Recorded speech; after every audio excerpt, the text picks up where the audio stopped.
Kinakabahang nilinga ng dalaga ang paligid. Saang bahagi ba ng lupa siya naroon? Gaano ba pakalayo ang Cordero Farm? Naiiyak na siya sa pagod, gutom at pangamba. Dapat ay nakinig siyang mainam sa instruksyon ng taong napagtanungan niya. Bastos naman kasi at inhospita walang lalaking nakausap niya. Hindi niya may pinta sa isip ang anyo ng lalaki anumang pilit niya. Bukod sa makulimlimang panahon, ay kay lapad pa ng sombrerong nakatakip na halos sa mukha nito. And she was wearing dark glasses all the time. But his big and pang FM radio ang boses. Although absent sa tinig nito ang humor na karaniwan ay nasa mga DJ. Katiwala siguro ng kung kanino mang lupain ang mga magilas na istalyon ay pag-aari ng amo na kung sino man ay malamang na may sinasabi. Nasa ganon siyang pag-isip ng makarinig ng mga tinig at hindi pa malakapuwang ang kaba sa dibdib ni Hay lumitaw ang tatlong babae mula sa nagtatayugang mga talahib na pawang mga nakasalakot. Nagtaka pa ang mga ito nang makita siya. Si Janine ay nakahinga ng maluwag pagkakita sa matatandang babae. "Excuse me, Ania, malayo pa ba ako sa Cordero Farm?" Nagkatinginan ang mga ito bago muling bumalik ang tingin sa kanya. "Taga saan ka ba, nene? Ay naligaw ka yata?" Tanong ng isa. Nagsalubong ang mga kilay niya. Naligaw? Wala siyang natatandaang lumisiya ng landas na itinuro sa kanya. Katunayan ay nakatayo pa rin siya sa walang katapusang landas na iyon. "Nasaan ho ba ako?" "Nasa loob ka ng lupain ng mga Fuentebella ining," sagot uli ng matandang babae. At bagaman magkadugtong lang ang lupain ng mga Cordero at Fuentebella, ay hindi ito ang daan patungo doon. Narito ka sa kabilang bahagi ng lupain at para makarating ka roon ng madali ay dapat na ibayo ka nagtuloy. Kung sa bagay ay may daan din naman din pero malayo na ito at tatawid ka ng batis, sabat ng isa pang babae. Kung nasa ibayo kay wala pang 5 minutos at nasa lupain ka na ng mga Cordero, ang daang ibayo bang tinutukoy ninyo ang dulo nitong landas na tinahak ko? Unti-unting bumangon ang galit sa dibdib niya na humalo sa matinding pagod at gutom. Muling nagtingin na ng mga babae sa tono niya at sabay-sabay na nagsitango. "That bastard!" She gritted her teeth in anger. Nabaling ang tingin niya sa tatlong matatanda nang magbulungan ng mga ito. Bigla niyang kinalma ang sarili. Pinuno ng hangin ang dibdib. "Excuse me, pero maaari ko bang malaman kung kilala niyo ang lalaking nakasakay sa malaki at kulay itim na kabayo at si Jake Fuentebella?" Sagot agad ng isang babae na tinanguan naman ang dalawa.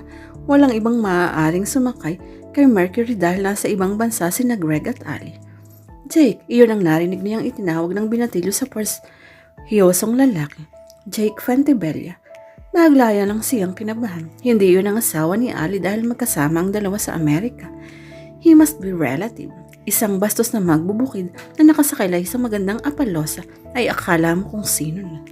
Humugot siya ng matalim na paghinga. Nag-good time siya ng walang hiyang lalaking yun. Muli ang pagpupuyos ng dibdib niya. Iyong sinabi ninyong nasa ibang bansa, sila ba ang may-ari ng lupaing ito? Muli niyang tanong sabay ikot ng tingin sa kalawakan ng paligid. "Ay hindi, nene. Ang bahaging ito ng lupain ay kay Jake at ang kabilang bahagi ay kay Greg Fuentebella ang pinsan niya. Mga tauhan niya kami sa bukid, neneng." "Oh well, magbubukid pa rin ang bastos na iyon." "Sa mga Cordero ang tungo ko. Naligaw lang ako, tama kayo. Nagkamali ako ng daang tinahak." Sang-ayon niya kasabay ng pagtagis ng mga ngipin. "Maaari ho ba ninyo kung samahan patungo roon?" "Abay oo, kung kaya mong tumawid sa batis ay may mas mapapadali ang punta natin doon." Hinagod siya ng tingin ng mga ito at napapailing. "Mukhang hindi ka taga rito, honey. Kay puti mo na tila baga magagalusan ka kahit madantayan ng dahon iyang balat mo." Sa puntong iyon ay nangiti si Janine. "Taga Maynila po ako at nasiraan ako sa may daang ibayo.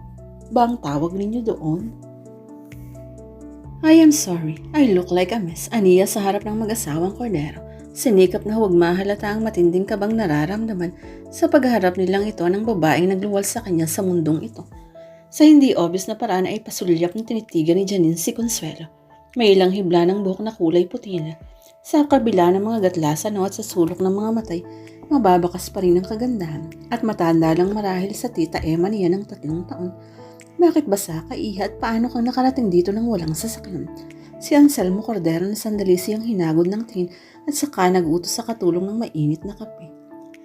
"Na-stranded ho ako sa ulanan dahil nalubak ang kotse ko sa daan. At nagkataong nakatagpo ako ng isang bastos at walang modong lalaki dito sa inyong lugar." Bulong ng dalaga. We aren't expecting you to come today dahil nga sa medyo masama ang panahon. Abay 3 araw na iyang tikatik na iyan. Ani Anselmo na nilinga pa ang labas. Si Consuelo ay tahimik na nakatitig din kay Janine na tila siya pinag-aaralan. Hindi ho umuulan sa Maynila nang umalis ako. Aniya na sinamahan ng ngiti at muling sinulyapan ng ina. Alam niyang hindi siya kilala nito, pero hindi niya maiwasang hindi kabahan. At siya na rin mismo ang umuiwas ng tingin sa tuwing magkakasalubong ang mga mata nila. How long will you stay here, Miss Gracia? Si Consuelo na nagsalita sa unang pagkakataon. Depende ho sa thesis ko. Sagot niya nag-anat ng paningin sa ini. If I will be able to finish it in a few days' time, then I guess you're very much welcome here. As a guest, Iha, agap ni Anselmo. And don't worry about your car. Mag-uutos ako ng tao na kukuhan roon. Salamat po. Isang ngiti ang pinakawalan niya sa matandang lalaki sa mainit itong pagtanggap sa kanya. Samahan mo na siya sa guest room, Consuelo. Utos ni Anselmo sa asawa na kumilos sa kinauupuan. Pagkaayos mo'y lumabas kay Iha at nang makakain ka ng tanghalian, malamang na nagugutom ka na. Palabas siya ng guest room nang marinig ang pagtatalo sa kabahayan. Dumating na marahil ang anak ng mag-asawang kordero. Bakit ngayon ka lang, Carla? Galit na salubong ni Anselmo sa anak. Umaga pa lang ay wala ka na. Lubog na ang araw. Come on, Papa. I'm 27. Sa edad ko ba namang ito ay dapat mo pang... You're right. Putol ni Anselmo. At sa edad mo ay dapat na nag-aasawa ka na ng matino. Isa pa bakit hindi mo papanhikin dito yung boyfriend mo at nang hindi kayo kung saan-saan ang tatagpo. Anselmo, please. Si Mrs. Cordero na namagitan sa asawa at anak. May kasama na tayo sa bahay na ito para pagalitan mo ng ganyan ang anak mo. Nagsindi ng sigarilyo si Carla at pagkatapos nagbuga ng uso kay nilingon ng ama. Don't worry, Papa. Malapit na akong mag-asawa at sa pagkakataong ito ay natitiyak kong wala kang masasabi. Dapat naman, galit na sagot ng matandang lalaki. Hindi ka bumabata. I married your mother when she was 18. Kung may bisita, hindi tayo dapat magtalo, Papa. Ani Carla na tilkuran ng ama at lumakad patungo sa hagdan. Nahinto nang makita si Janine ay sinasara ang pinto sa guest room. Ikaw ang estudyante na inirekomenda ni Fred. Wika nito hinagod ng tingin ang loose shirt at jeans niya. Nako si Janine. Janine D. Welcome to Cordero Farm, Janine. Agap nito sabay panhik sa hagdan. Naiiwan siyang sinusundan ng tingin si Carla sa pagkamangha niya. Stunningly beautiful, reddish brown hair na natitiyak na yung courtesy ng mga dye.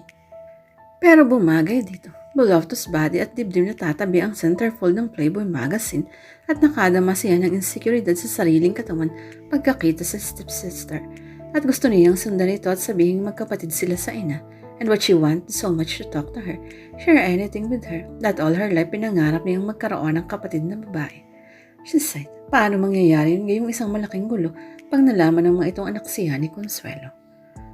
Kumusta ang ginagawa mo, Iha? Si Anselmo minsang nasa balkonahe siya at hawak ang record book. Nagpasalamat siya ng lihim sa kaunting raping mula sa isang kaibigan ng tiyahin sa kanya para sa mga itatanong at gagawin niya. What does she know about solar plants and trees?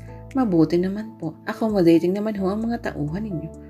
Naupo ang matandang lalaki sa naraong launching chair. Nabanggit ni Fred na paaral ka ng tiyahin mo, Iha. Iyon ang impormasyong nakuha nito kay Fred, ang manager ng bangko sa Lukban, na kung tutuusin ay hindi naman kilala ng tiyahin. Ang superior nito sa Maynila ang kinausap ni Emma upang sangaayunan ng friend na ito ang pagpapanggap niya. Wala ka na bang mga magulang? Nagali siya ng balas sa lalamunan bago samugot. My mother died when I was still a baby. Wala sa loob na nagangat siya ng ulo sa may dako ng pinto at nagulat pa siya nang makitang nakatayo ng Consuelo at nakatingin sa kanya. May kung ilang sandali ring hindi niya inilis ang mga mata sa ina na para bang gusto niyang makadama ito ng guilt, which is very foolish of her dahil hindi siya kilala nito. Oo, ikinalulungkot ko. Nasa tinig ng matanda ang si Patya. Ang papa mo. Doon pa lang inilis ng dalaga ang mata sa ina. He died more than 2 months ago. Blood cancer. Nang muli niyang itunang tingin sa manpinto, ay wala na roon si Consuelo.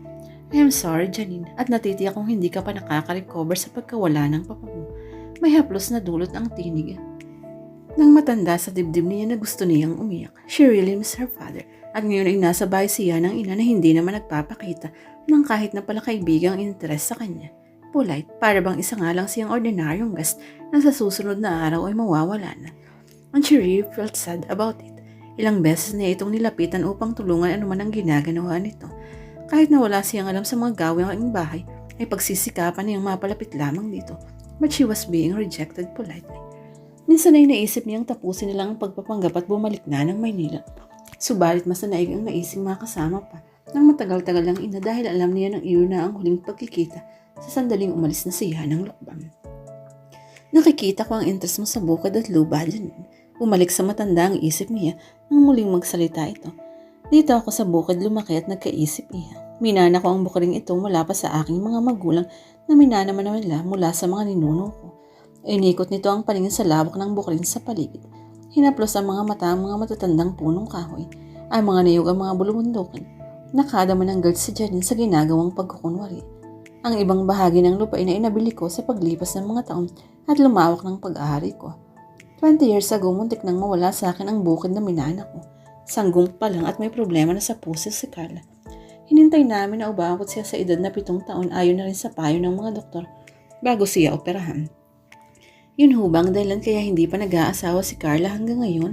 Tanong niya nang huminto sandali ang matandang lalaki sa pagsasalita. I don't think so, umiling ito. The operation was successful. Isang Amerikanong heart surgeon nagkataong nasa Maynila noong panahong iyon at nakuha namin ang serbisyo niya na siyang dahilan kung bakit na isanlako ang bukid. At kung tingnan mo, si Carla ngayon iisipin mong hindi nangyari ang operasyong iyon. Dahil din doon kaya wala itong ginustong hindi sinunod ng asawa ko. Ako man nung unay ganon din, may stop indulging her nang matiyak ko nang walang idinulot na mabuti yun sa kanya. Ang hindi ko magawa sa maraming kahilingan na Carla ay ang ipagbili ang buong lupain at sa Maynila manirahan. Malungkot nilitong nilingon ng paligid. Dito na ako mamamatay at ang inalulungkot ko'y ang pagkawalang malasakit ni Carla sa lupain, pinagkukunan niya ng rangya. Ano ba ang sasabihin niya roon? Siya man ay wala ring alam tungkol sa negosyo sa pamilya. Her father pampered her just the same kung paanong na-spoiled si Carla ng mga magulang nito. Ang kaibahan nga lang masyado silang malapit sa isa't isa ng daddy niya. Samantalang si Anselmo at si Carla ay nagtatalo sa tuwid. At sa ilang araw mula nang dumating siya roon ay nalaman niyang gusto ni Carla na magkaroon ng sariling sasakyan subalit patuloy ang pagtanggi ni Mr. Cordero. Tama na ang pick-up na nagagamit naman nilang lahat. Hindi sinasadya ang pag-angat niya ng tingin at nakita niya muli si Consuelo sa may pinto na matiim na nakatitig sa kanya bago ito tumalikod.